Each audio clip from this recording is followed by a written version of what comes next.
기업의 흥망성쇠, 기업의 생존을 이끄는 것은 사람입니다. 기업과 사람을 이끄는 생생한 기업 이야기를 만나는 시간, 리더스 인덱스의 박주근 대표와 오늘도 함께하겠습니다. 대표님 어서 오세요. 네, 안녕하세요. 네, 오늘 생생한 스토리를 풀어볼 기업은 SK입니다. 네. 먼저 최근 소식부터 보면서 시작을 해볼게요. SK 하이닉스가 세계에서 가장 인기 있는 반도체 분야를 지배하고 있다.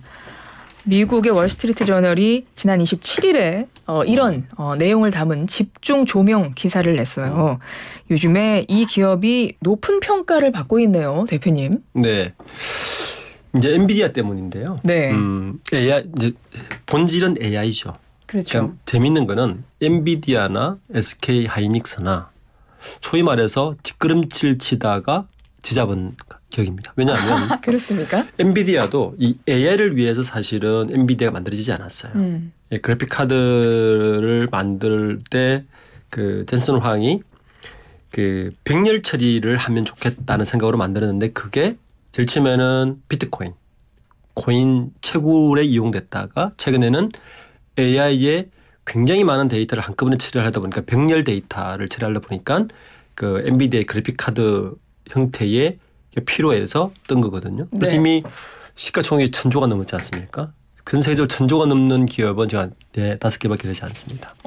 그런데 이 엔비디아가 AI 덕분으로 주가 고공을 행진을 하니까 거기에 부가적으로 뜬 게 이제 아까 말씀하신 하이밴드 메모리라는 겁니다. HBM이라는. 네, 고대역폭 메모리 왜 이렇게 필요하냐면은 풀이를 하더라고요.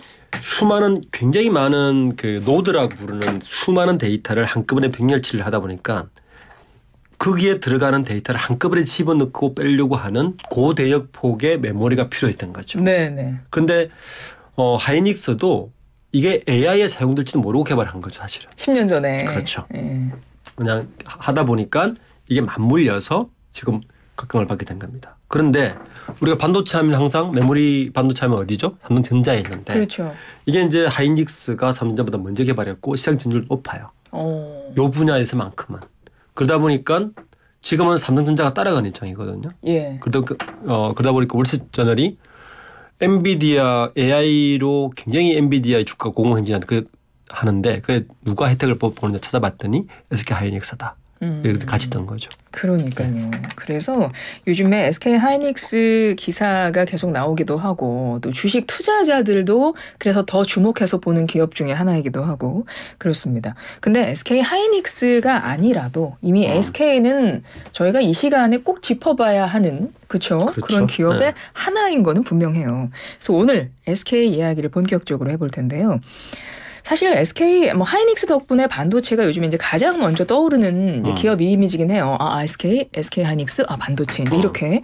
그런데 사실은 원래 SK 하면 저는 이동통신사, SK텔레콤, 네. 스마트폰, 핸드폰 이게 가장 떠오르는 이미지거든요. 네. 그리고 이제 뭐 주유소 기름 넣는 그렇죠. 거 네. 이런 건데 일단은 이 SK가 언제 무슨 일로 시작을 했던 거예요? 지금 저 앵커님께서 이제 텔레콤 네. 주소가 떠오르면 나이대를 짐작할 수 있습니다. 그전 분들은 성경을 떠올리죠.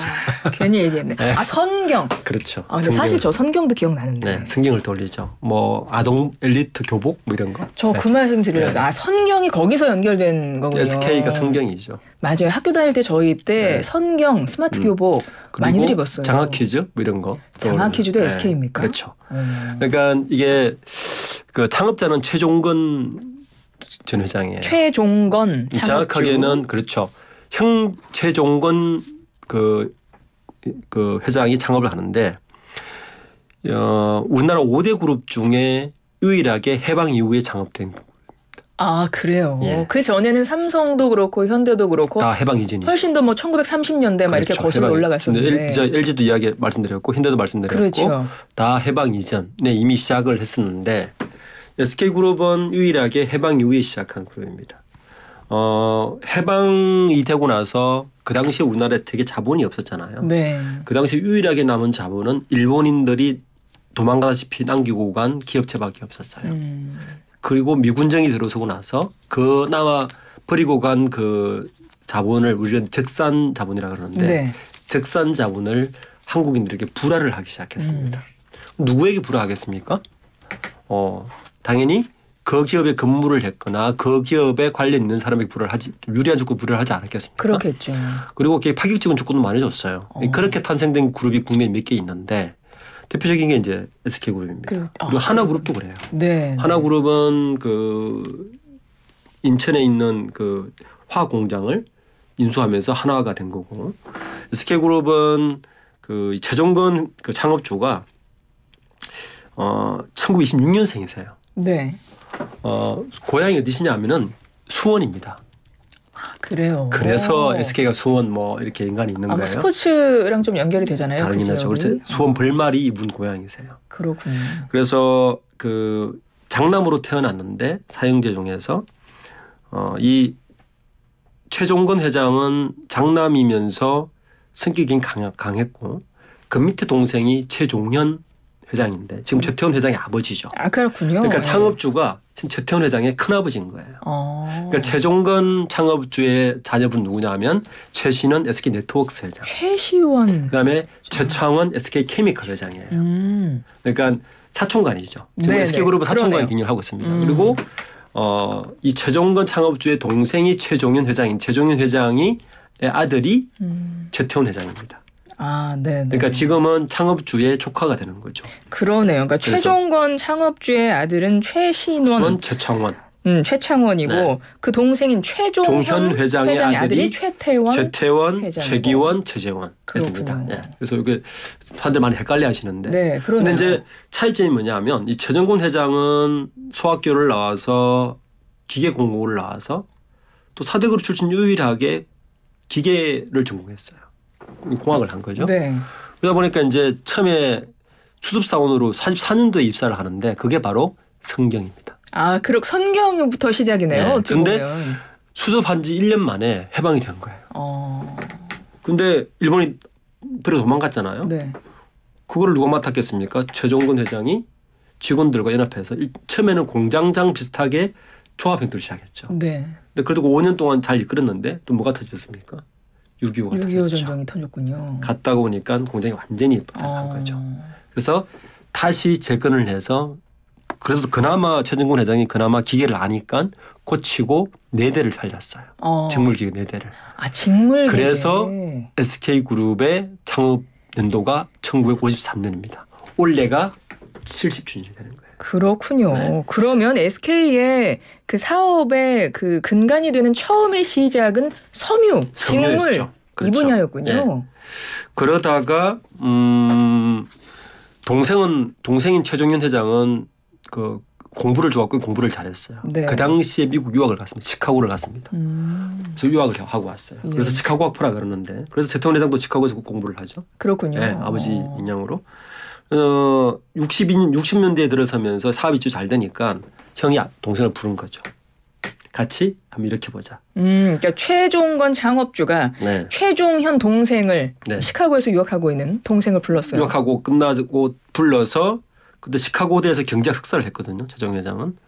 그래서 나름대로 이제 그 당시 60년대 유학생이 몇 명이 있었겠습니까? 그러니까 많지 않았겠죠. 네. 그리고 나서 경영에 뛰어들었어요. 최종 회장이.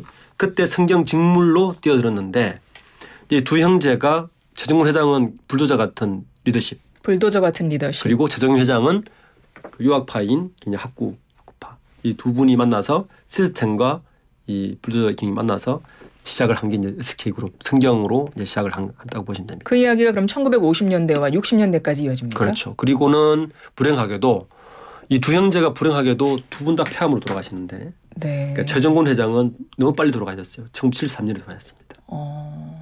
그리고 동생인 최종현 회장이 그때부터 회장을 맡아서 키우기 시작하는 거죠. 1970년대에 네. 최종현 그러니까 2대 회장이 되겠군요. 네, 그렇죠. 그러면 1950년대 이제 본격적으로 선경이라는 그룹으로 시작한 네. 것은 1950년대고 그때부터 시작해서 60년대까지 지금 말씀을 해주셨고 70년대 초반 2대 최종현 회장으로 들어왔다라는 이야기까지 네. 해주셨어요. 그러면 1970년대 이야기를 좀 해볼까요? 80년대까지 네. 어떤 것들이 좀 키워드가 있습니까? 이때는 우리가 기억하는 한국 그 경제사에서는 오일 쇼크를 이제 기억해야 될 겁니다. 오일 쇼크. 그렇죠. 그러니까 성경이라는 기업은 그 당시 한 20위권 밖이었어요. 크지 않았고 네. 대부분은 뭐 그 당시 10대 그룹에 들어가지 못했던 정도의 규모였는데 이 최종현 회장이 어디에 승부를 걸었냐면은 지금의 SK 이노베이션 우리가 말하는 주유소가 전신이 된 네. 그게 전신 기업이 어디냐면 유공이에요. 유공. 예. 그 한국석유공사라고 그러는데 이게 그 오일 쇼크가 일어나면서 어떤 일이 이제 그 중동하고 벌어졌냐면은 걸프라는 곳이 한국석유공사의 지분을 50% 갖고 있었어요. 이 한국석유공사가 언제 설립됐냐면 1962년에 설립되거든요. 네. 그런데 1980년 8월 달에 이 걸프라는 그 중동 회사가 한국석유공사의 지분 50%를 다 팔고 철수해 버립니다. 국영 회사인 이 유공이라는 회사가 굉장히 붕 뜬 거예요. 그러네요. 네. 그래서 정부에서는 그 당시에 어쩔 수 없이 유공을 민영화를 결정합니다. 민영화를 결정하는데 그 당시 이 유공의 크기가 매출액 1조였는데 어마어마한 기업이었죠. 1조 요 기업을 먹는 순간 거의 10위권에 들어가는 정도. 되게 정도 규모였으니까. 네네. 그러니까 인수 자격을 가지고 정부에서 얼마나 말이 많았겠습니까. 이 중요한 회사인데. 그런데 최종현 회장이 그전 70년대부터 73년 이후부터 걸프 그 월쇼크를 하면서부터 중동과의 돈독한 관계를 맺기 시작했어요. 유학파 출신이고 하니까. 네. 그래서 그 역할 때문에 굉장히 작았던 기업이 유공을 먹습니다. 아직까지는 선경이죠. 그렇죠. 아직까지는 선경그룹일 때 네. 지금 1980년도 얘기를 해주시는 거 같아요. 그렇죠. 70년에서 80년 사이. 넘어가는 그 그렇죠. 사이에. 그 사이에. 유공이라는 석유 회사를 인수를 한 인수를 거예요. 합니다. 그래서 단번에 재계서열? 성경이 재계일 10위 안에 들어갑니다. 10위 안에 들었군요. 예. 그래서 요게 이제 이 70년에서 80년 사이인데 그때 또 최종현 회장이 한 일이 뭐냐 하면은 조그마한 중소기업들을 막 인수를 해요. 네. 예. 그게 이제 SK 그룹의 여러 가지 뭐 일을 하는데 그러면서 이 80년 이제 SK 그룹의 큰 분기점은 딱 두 개인데 80년에 유공을 인수하면서 어마어마한 기업 확장을 키운 것. 첫 번째 변혁이죠. 그리고 예. 그리고 이 80년부터 83년 90년까지 뭘 하냐면은 섬유도 결국에는 우리가 폴리에스틸렌 다 그렇죠. 석유죠. 네네. 거기에 사근을 한 거죠. 그래서 섬유에서 석유까지 라는 이 체계를 만듭니다. 석유화학, 그렇죠. 에너지화학. 그렇죠. 그래서 84년부터 88년까지 수직계를 다 만들어버리고 계열사를요. 네, 수직계를 다 만들어버리고 석유에서 섬유까지. 네. 그리고 나머지 쓸데없는 계열사들 정리하기 시작합니다. 뭐 그러면서 이제 굉장히 일단 자본을 더 축적하는 거죠. 네네. 요게 이제 1980년부터 90년까지의 SK그룹의 모습이었어요. 1980년대에도 SK 그 역사 속에서 어찌 보면 가장 큰 변혁을 만들어낸 그렇죠. 그 10년간이었네요. 그렇죠. 80년대가. 그때 이제 생긴 기업들 전신이 현재 SK에너지, SK이노베이션, 뭐 SK 화학 계열의 회사들이 다 쓰고 현재는 SK 배터리 하는 SK온까지 사실은 그쪽에 뿌리를 둔 기업으로 보시면 되는 거죠. 그렇군요. 네. 그래서 이제 1990년대로 넘어와서 어떤 것들이 이때는 좀 키워드가 될까요? 근데 이 최종현 회장이 네.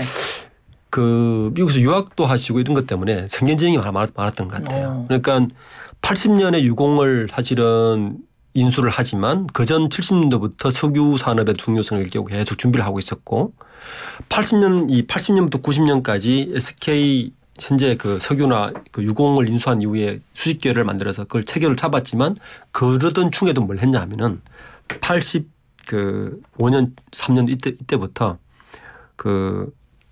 텔레콤을 준비했어요. 그래요. 그때부터. 그렇죠. 85년도부터 타스크를 만들어 준비를 했습니다. 미국을 가보더니 앞으로 통신이 유명하겠다는 걸 해서 사내에 만들고 준비를 한 거죠.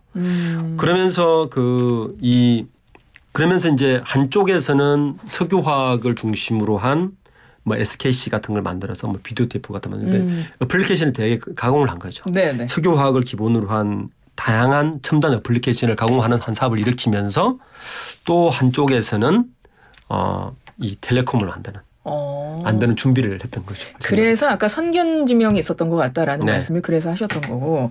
그리고 SK텔레콤이라고 하면 지금도 아마 이 통사 중에는 정말 어찌 보면 가장 큰 가입자를 갖고 있는 그렇죠. 50% 이상을 하고 있습니다. 그리고 통신 분야에서는 이미 뭐 이런 통신사들이 국가 기관 산업이 됐기 때문에 네. 이제는 없어서 안 되는 우리나라의 어떤 필수제가 돼버린 그런 사업을 하고 있는데 이게 언제부터 시작된 건가 궁금했는데 그것이 80년대부터 준비를 시작해서 한 83년, 85년 그렇습니다. 네. 그때부터 텔레콤 사업을 네. 했다. 이 말씀이신 거군요. 아 그렇군요. 90년대도 상당히 중요한 격변이 있었던 해인데 제가 앞서 오프닝에서 그랬습니다. 최태원 회장이 38살의 나이에 98년도에 이제 회장으로 취임을 했다라는 말씀을 네. 드렸어요. 그러면 그렇게 해서 에너지화학 분야와 SK텔레콤을 하면서 80년대를 쭉 끌어오면서 90년대에 이제 계열사 정리도 되고 좀 주력하는 산업들도 어느 정도 정리가 되면서 90년대에 들어왔습니다. 최태원 회장으로 넘어가는 그 중에는 어떤 일이 있었던 거예요? 사실 98년도면 외환위기가 있었던 시기이기도 한데요. 사실은 이제 여기서 우리가 하지 말아야 될 것 중에 하나가 SK그룹 역사에 제일 중요한 건 아까 유공의 인수 네. 그리고 SK텔레콤 그러니까 한국이동통신의 인수인데 뭐 최근에 이제 최태원 회장과 노소영 관장 간의 이혼 소송 과정에서도 뭐 그런 얘기 많았지 않습니까? 그러니까 노소영 관장이 아버지가 노태우 전 대통령이었으니까 노태우 전 대통령 때 한국통신을 좀 뭔가 특혜를 받아서 인수한 거 아니냐. 그것 때문에 그 SK 주식의 42%를 달라 이런 식으로 소송이 많았거든요. 뭔가 정경유착에 대한 좀 그렇죠. 그런 의심들이 있었군요. 뭐 지금 SK그룹은 보면 80년부터 94년까지는 현재 SK하이닉스가 있기 전까지는 네. SK그룹은 사실은 SK 석유화학, 석유라는 이 하나의 축과 통신하는 이 두 개의 축으로만 굴러가는 그룹이었어요. 네. 그리고 이 두 그룹은 어찌 하다 보니까 다 정부로부터 인가를 받거나 정부의 어떤 허가가 없으면 하기 어려운 사업이었어요. 그러네요. 그러다 보니까 당연히 많은 사람들이 의심의 눈치를 갖고 맞네요. 특혜를 받은 게 아니냐. 특히 이제 전두환 노태우 시절에 이게 급성장을 했거든요. SK가요. 그렇죠. 그러다 보니까 또 그때가 최종윤 회장이 정경영 2대 회장이었어요. 우리가 지난해 그렇습니까? 근데 이제 그 유공은 어쨌든 뭐 준비를 오래 해서 했는데 통신도 보면 이게 굉장히 복잡해요. 왜 복잡하냐면 이게 SK텔레콤이 제일 처음에는 노태우 대통령 때 그 92년도에 제일 처음에는 이동통신 사업을 이제 국가에서 해야 되겠다라고 해서 지금도 왜 주파수 이렇게 막 분배하고 맞아요. 하듯이 그 당시는 이동통신 민간 사업자 선정을 먼저 합니다. 근데 거기에 SK가 선정했는데 됐어요. 그런데 노태우 대통령이 장인어른인데 그래 된 거 아니냐라는 말 때문에 사실은 이 선정 사업을 된 거를 처리를 해버립니다. 그래요? 최종윤 회장이 처리를 해버려요. 예. 그리고 나서 그 김삼 정부가 93년 들어선단 말이에요. 네, 93년 김영삼 정부. 이때 제1이동통신인 한국이동통신을 민영화를 추진하는데 이때 SK 그 사업자는 철회해버리고 한국이동통신을 인수를 해요.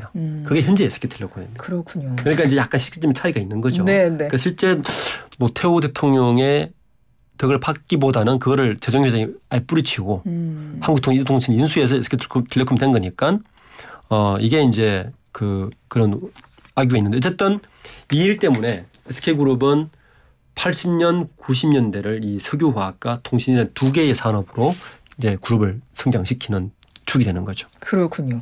그래서 1998년도에 이제 최태원 회장이 3대 회장에 취임을 하면서 네. 그룹명도 그 당시에 SK그룹으로 바꾼 걸로 그렇죠. 지금 알고 있어요. 네. 그럼 그때 이야기를 해볼까 봐요. 지금 저희가 이야기할 시간이 한 6, 7분 정도 남았기 때문에 저희가 시작을 SK하이닉스로 했잖아요. 그래서 수미상관 끝날 때도 하이닉스까지 와야 돼요. 그래서 급하게 또 가보도록 하겠습니다. 자, 3세 경영 시작했어요. 네. 여기서 뭐를 좀 주목해 봐야 될까요? 우선 그 선대 최종윤 회장은 그룹을 이제 석유화학과 통신이라는 두 개의 축으로 키웠잖아요. 네. 최태원 회장이 그룹 회장이 딱 되고 나니까 제일 처음에 소브린으로부터 기념권 분쟁이 붙어요. 2003년도에. 네. 거기서 뭘 느끼냐면 글로벌로 가야 되겠다는 걸 이제 굉장히 많이 최태원 회장이요? 네, 그렇죠. 그 당시에 말해서 SK그룹은 도메스틱 그룹이었습니다. 그러니까 국내 산업을 중심으로 통신도 국내 산업이죠. 그러네요. 물론 석유화학은 수출을 하긴 하지만 어쨌든 뭐 석유 국내로 하는 수요라서 그래서 최태원 회장이 그때부터 끊임없이 이제 글로벌화 시키려고 하는 그 당시 2000년 초반만 해도 대부분 우리나라 그룹들이 글로벌화돼 있는 상태였는데 그래서 그 그룹 못 따라간 거죠. 조금 늦었네요. 그렇죠. 왜냐하면 통신도 그렇고 석유화학도 그렇고 굉장히 안정적인 사업입니다. 이미 안정적인 사업을 그렇죠. 하고 있는 상황이었으니까. 굳이 모험을 할 필요가 없었는데 최태원 회장이 했던 가장 큰 역할 중에 하나는 모험을 건 거죠. 네. 그래서 글로벌화 시킨 것이 어떻게 보면 98년 최태원 회장이 들어서고 나서 SK그룹의 가장 큰 또 변화의 하나는 축이었다. 그 변화의 시작 때문에 2012년도에 SK하이닉스를 인수할 수 있었다. 저는 그렇게 12년도에 네. SK 11년 전에 SK하이닉스를 인수했으니까. 그러니까 하이닉스 반도체가 당시에 세계 한 몇 대 되는 반도체 기업 메모리 반도체 중에서는 3위. 아 그렇죠. 그런 네. 기업을 SK가 인수하면서 SK 하이닉스가 탄생이 된 거네요. 그렇죠. 그렇군요. 그래서 2000년대까지 넘어가서 현재 이르기까지 최태원 회장이 이 그룹을 이끌고 있는데 9월 1일 25주년 취임한 지 25주년이 됐습니다. 네, 그래서 뭐 기사들도 많이 나고 그래요. 과연 최태원 회장이 어떤 경영인인가에 대한 그런 걸 좀 풀어보는 기사들이 많이 있던데 어떻게 생각하십니까? 이분의 어떤 경영 철학이라든가 경영 방침이라든가 어떻게 평가하세요? SK그룹은 다른 그룹과 달리 좀 아킬레스건이 하나 있어요. 그래서 뭐 우리가 여기 소개했지만 삼성이나 현대차그룹이나 LG그룹은 나름대로 스스로 제조업을 만들어서 스스로 기술 축적을 해서 기업을 성장시켜서 또 그걸 통해서 또 만들어내고 이런 과정을 거쳤다면 SK그룹은 제가 방금 소개해드린 같이 다 인수입니다. 그렇군요. 다 인수합병을 통해서 기업을 키워왔군요. 성경이란 직물부터 인수였죠. 맞네요. 시작부터 인수였고 유공도 인수였고 텔레콤도 인수였고 하이닉스도 인수였어요. 그래서 최근에 보면 SK그룹이 지배구조를 바꿉니다. 어떻게 바꾸냐면 SK스퀘어라는 지주회사 밑에 하는 길을 만들어서 SK스퀘어 밑에 하이닉스와 AI라는 이런 다방면 사업을 펼치고 있는 모습을 가지고 있는데 그래서 SK를 아는 분들은 SK라는 그룹은 투자 회사라는 말까지 합니다. 실제 SK그룹의 키맨인 뭐 박정호 SK하이닉스 부회장이라든지 그다음에 스펙스 협의회 그 조 부회장이라든지 이런 분들의 주로 역할은 매물을 찾아다니면서 신기술을 가지고 투자를 하는 그런 역할을 많이 해요. 실제로 보면 최태원 회장이 들어서고 나서 2012년도에 SK 하이닉스를 당시에 3조 4천억 주 인수를 했거든요. 네. 지금 좀 커졌지만 그리고 2018년도에 어떤 회사를 또 인수하냐면은 키옥시아라고 해서 옛날에 도시바 메모리 업체를 인수합니다. 네. 그리고 2018년도에 또 베트남의 아산그룹을 인수하고요. 그리고 2020년도에 10조를 주고 인텔의 낸드 사업을 인수합니다. 진짜 다 인수를 했네요. 네. 그리고 2년 전 2021년도에 미국 플러그 파워라는 1조 6천을 주고 또 인수를 합니다. 그러니까 SK그룹은 잘 보시면 물론 SK 하이닉스라는 제조업도 가지고 있고 석유화학도 가지고 있고 SK 배터리도 가지고 있지만 내부적으로 기술을 축적해서 뭔가를 만들어내는 것보다도 인수를 통해서 체질을 바꾸고 하는 쪽으로 사실은 상위 5대 그룹 중에 특이한 그룹이죠. 그러네요. 네. 상위 5대 그룹 중에 그런 방식으로 기업을 키워온 것은 SK가 유리합니까? 그래서 지금도 보면 SK그룹이 계열사가 제일 많고 그래서 그 덕분에 사실은 재계 2위가 된 거예요. 우리나라 재계 순위는 공정자산으로 매기는데 작년에 현대차를 누르고 이길 수 있었던 거는 방금 말씀하신 제가 드린 대로 인텔의 넷플릭스 사업 10조를 주고 인수를 하면 10조지만 사실은 자산은 더 클 거 아닙니까? 그렇죠. 그게 합쳐지면서 저기 여기까지 올라왔는데 그러니까 최태원 회장의 경영 스타일은 물론 기업 체질을 그 통신과 탈통신을 시켰고 하이닉스를 통해서 하이닉스를 통해서 뭐 반도체 쪽에서 굉장히 각광을 받고 있지만 앞으로의 모습도 SK그룹은 그런 식으로의 발전을 가지 않을까라는 지금 예상을 하고 있는 거죠. 그렇군요. 특히 SK스퀘어라는 지배구조를 접해나면서 그 어떤 M&A라든지 인수합병을 통해서 기업 체질 계속 바꾸고 있는 모습들은 SK그룹이 어찌 보면 저는 한 축에서는 투자 회사다라고 볼 수도 있는 면이 있는 것 같습니다. 가능성 있는 매물을 보는 안목이 일단 있어야 되고 그거를 또 과감하게 투자해서 합병하고 그렇죠. 이러면서 키우고 또 안정화시키고 키우고. 그러니까요. 네. 그렇게 해서 지금의 우리 앞서 시작했을 때 SK 하이닉스도 10여 년 전에 한 10년 전쯤에 세계 반도체 3위 그룹을 인수하면서 SK 하이닉스가 생겼고 그 당시부터 아까 처음에 그랬잖아요. HBM에 그 당시부터 시작을 했다. 네. 10년의 축적이 지금의 엔비디아 바람을 타고 SK 하이닉스라는 그렇죠. 이름을 뉴스에서 계속 등장시키는 네. 그런 원동력이 됐던 것 같은데요. 그동안 뭐 SK그룹이 쭉 키워온 상황을 보니까 어떤 이런 특징 있는 기업이구나 이런 걸 알 수 있을 것 같아요. 근데 대표님의 말씀을 들어보니까 그렇다면 사업을 그 키워오는 과정 속에서 어떤 상당한 재무 부담도 있지 않았을까라는 생각도 맞습니다. 들고 해서 앞으로 지금 SK그룹이 앞으로는 어떤 방향, 어떤 숙제들을 해결해가면서 미래를 나아가야 할까 이 부분에 대한 이야기를 좀 1분 정도 듣고 마무리하죠. 제가 지금 방금 말씀드린 대로 SK그룹이 어떻게 보면 그게 강점으로 기업을 키워왔지는 모르겠지만 뭐 양날의 검인 거죠. 그 인수를 하다 보면 계속적인 작업이 필요하잖아요. 그러니까요. 근데 문제는 SK그룹의 캐시카우는 SK 하이닉스밖에 없다는 거예요. 텔레콤은 물론 꾸준히 돈을 벌고 있지만 그게 그 정도에서 수준의 성장을 하지 못하고 있고 네.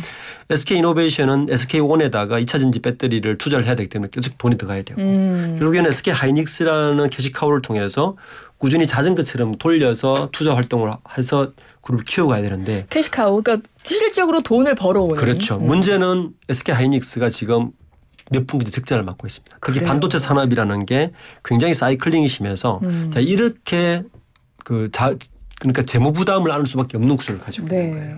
그러니까 이 구조를 어떻게 벗어날까? 사실은 SK그룹은 이런 안정성 면에서는 굉장히 규모도 빨리 커졌지만 그만큼의 리스크 부담을 안고 있어서 이 부분을 최태원 회장이나 경영진들이 어떻게 해결할까가 아마 가장 큰 과제일 겁니다. 그렇군요. 25주년 취임 25주년을 맞은 최태원 회장 25년간의 기업을 키운 뭐 그런 평가도 상당히 많습니다. 하지만 우리 대표님의 말씀대로 앞으로 어떻게 가야 할 것인가가 어찌 보면 지금 더 중요한 시점이 그렇죠. 아닌가 이런 생각이 들고요. 청취자 여러분들도 이제 투자자 입장에서 보실 수도 있을 것 같습니다. 이제 그런 것들을 보면서 이 기업을 바라보는 눈 우리 대표님의 말씀 들으면서 여러분도 함께 키워가시면 좋을 것 같습니다. SK에 대한 이야기는 오늘 이렇게 마무리하면 좋을 것 같아요. 박주근 리더스 인덱스 대표 님과 함께 오늘도 말씀 잘 들었습니다. 대표님 고맙습니다. 네, 감사합니다.